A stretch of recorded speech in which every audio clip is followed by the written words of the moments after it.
Bonjour. Ce sujet, fin du monde, face à toutes les incertitudes qu'on voit autour de nous, il y a tellement de désespoir. J'aimerais voir cependant avec vous cette certitude du chrétien face aux incertitudes ambiantes.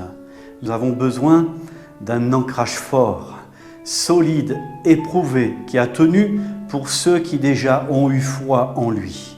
Et aujourd'hui, face à ces temps que nous vivons, nous avons besoin de trouver ou de retrouver des certitudes qui sont les certitudes du chrétien que j'aimerais voir avec vous. En Jacques chapitre 4, verset 14, il est dit « Vous qui ne savez pas ce qui arrivera demain, car qu'est-ce que votre vie? Vous êtes une vapeur qui paraît pour un peu de temps et qui ensuite disparaît.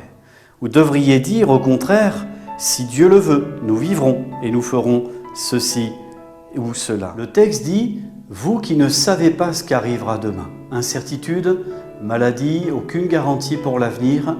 Il ne nous appartient pas, cet avenir. C'est sûr, aussi incertitude dans le domaine du travail, la santé, la famille, l'amitié. De quoi vivez-vous? De certitude ou d'incertitude? Pourtant, Dieu a prévu de nous faire vivre d'une manière particulière. Selon qu'il est dit, ne vous inquiétez de rien. Et pourtant, pas facile, pas simple, dans tout ce que nous vivons. Ce n'est pas une contrainte morale, mais c'est un ton rassurant pour calmer et apaiser nos cœurs. J'aimerais voir quelques certitudes doctrinales. Attachez-vous à l'essentiel, au Sauveur. Oui, Jésus lui-même nous a dit qu'il reviendrait, c'est la certitude de son retour. Même si, dans tout ce que nous voyons et côtoyons, nous n'avons que l'incertitude, nous savons que néanmoins, Jésus, il revient bientôt. Lui-même l'a dit. Et Paul, inspiré par l'Esprit, dira aux Thessaloniciens, « Vous savez bien vous-même que le jour du Seigneur viendra comme un voleur dans la nuit. » Jésus avait dit aussi, « Vous savez où je vais et vous en savez le chemin. » Alors Jésus, il vient, nous le savons, c'est une vérité biblique. Mais en attendant, nous pouvons aussi avoir la certitude de sa présence. Tant de personnes sont si malheureuses et si parfois mal accompagnées dans leur désespoir, dans leur mal-être. Jésus nous enseigne à vivre quelque chose d'autre. Il dit, je vous le dis encore, que si 2 d'entre vous s'accordent sur la terre pour demander une chose quelconque, elle leur sera accordée par mon Père qui est dans les cieux, car là où 2 ou 3 sont assemblés en mon nom, je suis au milieu d'eux. La certitude de sa présence. Jésus est capable de nous offrir sa certitude, oui, et de savoir quoi qu'il arrive, il est là à nos côtés et nous accompagne. Une troisième certitude, c'est la certitude qu'il nous écoute, d'avoir son oreille qui nous entend, qui reçoit aussi nos prières. Jean parlera dans sa première épître, chapitre 5, verset 14. Il dit, nous avons auprès de lui cette assurance que si nous demandons quelque chose selon sa volonté, il nous écoute. Et si nous savons qu'il nous écoute, oui, nous savons que nous possédons la chose que nous lui avons demandée. La certitude qu'à la prière, il nous écoute. C'est si bon et ça nous fait tellement de bien dans les temps que nous vivons. La certitude aussi de son pardon, parce que Jésus est mort à la croix pour tes péchés, pour les miens.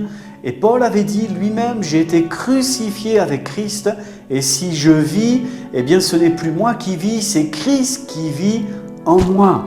Je vis maintenant dans la chair, je vis dans la foi au Fils de Dieu, qui m'a aimé, qui s'est livré pour moi.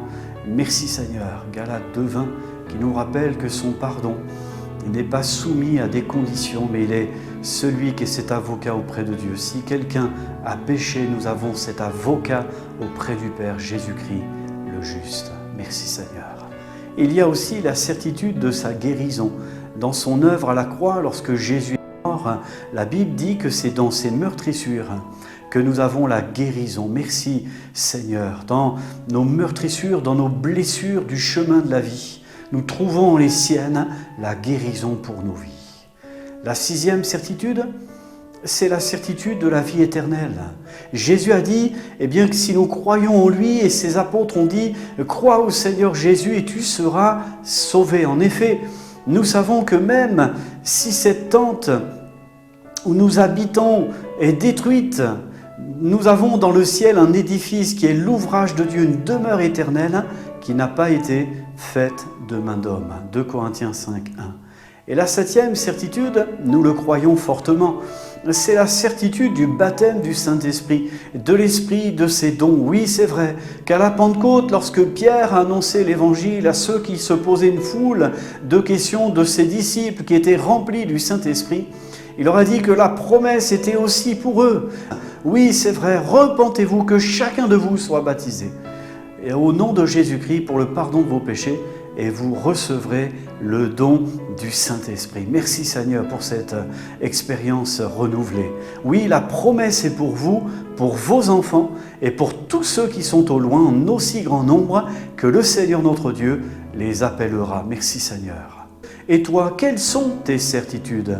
Oui, c'est vrai, le Seigneur a prévu des certitudes dans des temps incertains.